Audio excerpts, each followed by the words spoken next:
ميد إن تشاينا، تجارة B2B آب. لو مهتم بالجديد والمفيد في عالم التطبيقات اشترك في قناتي وأنا هقول لك وظيفة كل تطبيق، مزايا وعيوب. التطبيق كان بادئ صغير ووصل دلوقتي ل10 مليون مستخدم. تقدر لو انت تاجر هتقدر تعثر على أكتر من 40 مليون منتج تجارة. مش هتاخد من أمازون بقى ولا سوق وهتاخد قطعة ولا قطعتين، لأ هتاخد الكمية اللي انت عايزها عن طريق التطبيق بدون الحاجة للسفر للصين. هتقدر تشوف منتجات كتيرة، تتبع طلباتك على التطبيق، تشوف وصل التطبيق الطلب لفين، فاضل له وقت قد ايه. هتقدر تشوف منتجات كتيرة مبتكرة محدش نزلها قبل منك في مصر، انت ممكن تنزلها عن طريق التطبيق هتشوف أجهزة تليفون، هتشوف أجهزة سمارت كتيرة تقليد وأصلية، هتلاقي أسعار مختلفة وكتيرة جدا. تقييم التطبيق مميزة جدا.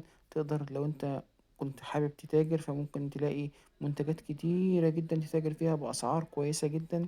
وطبعا بيقولك أسعار الشحن ايه قبل ما الشحن والجمارك قبل ما تاخد الطلب أو تقرر إنك تاخد الطلب. تتواصل مع منتجين، تتواصل مع تجار، تتواصل مع مصانع عن طريق التطبيق ده. لو ما كنتش تعرف التطبيق قبل كده وأول مرة تعرف أي حاجة عن التطبيق من خلال قناتي، شير ولايك وسبسكرايب للقناة واستناني تاني في تطبيق جديد عشان أقولك الجديد والمفيد في عالم التطبيقات.